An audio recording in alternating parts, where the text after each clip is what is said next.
أعوذ بالله من الشيطان الرجيم.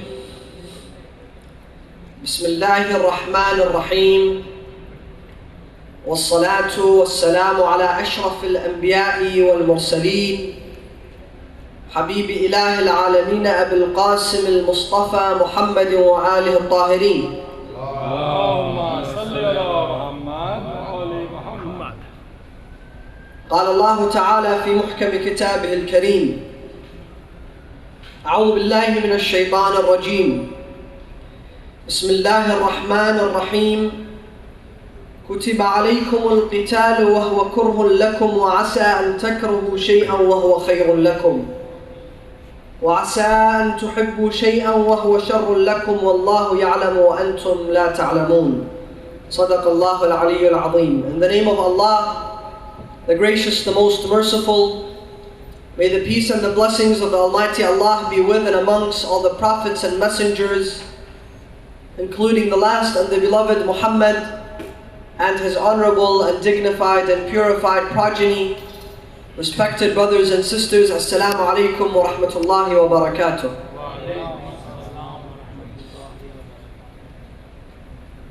The ayah that I began my talk with speaks of the occasion of the Battle of Badr. Some of the Muslimin had gotten their wealth and their homes and their businesses and assets away from them by the pagan Arabs in Mecca. And when they migrated from Mecca to Medina, the pagan Arabs came and took advantage of their leave and confiscated all their assets, all their businesses and their wealth. And the Muslimin that had left Mecca to Medina now had no assets and no wealth and no businesses. Therefore, they were looking for an opportunity to take their wealth back. They were looking for an opportunity to take what was confiscated from them by force, by injustice. And the news reached them that there was a caravan leaving Mecca, and it was passing through the suburbs of Medina with only money, no material. Money to go outside the Arabian Peninsula and to purchase goods and bring them back. And this was the chance for the Muslims to take their wealth and their assets back from the pagan Arabs that had confiscated their wealth with injustice and tyranny. In fact, there were several of them. The main chiefs of the pagan Arabs in Mecca, such as Abu Sufyan, and those surrounding him that confiscated the people's wealth, and they were the same ones that would send those merchants to go and purchase goods for them from Bilad al-Sham and elsewhere. So the Muslims got ready to go and take what was taken away from them. They went with two horsemen, two people riding a horse. One of them was Meqdad ibn Aswad Alkendi, the companion that we're speaking about tonight. And the second one was Zubayr ibn al-Awwam. And both of them were brave men. Both of them were men that were able to lead this small battle. The Amir of this battle or this brigade was Al-Meqdad bin Aswad Al-Kendi. Rasulullah appointed him as the Amir, the chief to 313 men. They left with 313 men. There were only 313. But obviously 313, they're going to intercept a caravan. So two people on horses, only 6 swords. And the rest just went without anything, just to take their wealth. Some of the munafiqeen, as I stated yesterday in my lecture, the hypocrites, Allah subhanahu wa ta'ala says, وَمِمَّنْ حَوْلَكُمْ منافقين ومن أهل المدينة مرضوا على النفاق. Some of the people of Medina are inseparable of hypocrisy. So those hypocrites went and told this caravan that, listen, the Muslims are about to intercept your caravan and take their wealth back. Instead of taking out a caravan, Abu Sufyan sent out an army of 1,000 men on horses with swords. The Muslimin came, the 313, but 2 horsemen, 6 swords. They reached and they faced one another, and the Muslimin thought that they were going to be annihilated. So they were about to leave. This ayah was sent down. 313 men met 1,000 men in the area of Badr. This ayah sent down. كُتِبَ عَلَيْكُمُ الْقِتَالِ. Do not be cowards.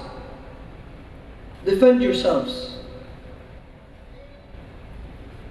وَهُوَ كُرْهٌ لَكُمْ. It is something that you dislike. No one wants to be in danger. وَعَسَىٰ أَن تَكْرَهُ شَيْئًا وَهُوَ خَيْرٌ لَكُمْ. And for you may dislike something, but it might be the best for you. And then Allah further on continues and says, you may love something, but it might be bad for you. And then Allah concludes with saying, وَاللَّهُ يَعْلَمُ وَأَنْتُمْ لَا تَعْلَمُونَ. Allah knows and you are unaware. You're ignorant of the matter. And this is the general law. Sometimes we lose a business. Sometimes, God forbid, may Allah protect your families, we lose a loved one, we lose a child, we lose a parent, we lose a friend, we get laid off of work, we see difficulty. And we believe that this was the worst thing that happened to us. But Allah says, عَسَىٰ أَن تَكْرَهُ شَيْئًا وَهُوَ خَيْرٌ لَكُمْ. So Meqdad and Al-Zubayr ibn al-Awwam said, we're going to go and launch at the mushrikeen. And they did, and they won. And they took the booties of war, and they were able to take back their assets. Allah gave them victory. And 313 is a very powerful number. 313 men fought with many prophets, fought in Badr, and they are the representatives of Imam al-Mahdi as well. So 313 showed victory to the Muslims of Badr. When they came back, Rasulullah said to Al-Meqdad bin Aswad Alkendi, his companion, that came back with victory. He said, Ya Meqdad, كيف رأيت الإمارة? You were an Amir, you were the chief of the army. How did you feel about that? How did it make you feel? He said, Ya Rasulullah, I will not be an Amir again for the rest of my life until I die, even if there are only 2 men. Rasulullah said, why Ya Meqdad? He said, Ya Rasulullah, because I felt everybody's beneath me and I am their master. And that was a bad feeling for me. I did not enjoy it at all. Look at the wisdom of this man. Look at the iman of this man. Then Rasulullah said his famous hadith that I said yesterday about Salman again. He said, in different wordings, he said, أَمَرَنِي اللَّهُ بِحُبِّ أَرْبَعٍ. Allah ordered me to love 4 of my companions. وَأَخْبَرَنِي أَنَّهُ يُحِبُّهُمْ. And he told me and informed me that he loves them. Ali, Salman, Meqdad, ibn al-Aswad al-Kindi, and Abu Dhar al-Ghafari. So, Meqdad was amongst the companions that Allah orders His Prophet to love, and He orders him, and He tells him and informs him that Allah as well loves him. Another hadith, Rasulullah says, those 4 of my companions, Allah ordered me to teach them the knowledge of the future, the knowledge of the unseen. That is why a lot of those companions knew how some other companions will end up dying, when they will die, and what will happen to them, and they will inform them. For example, one of them that inshallah we'll speak about in other nights was Maytham al-Tammar. Maytham al-Tammar would go to his friends and companions and tell them, this is how you'll die, and this is when you'll die.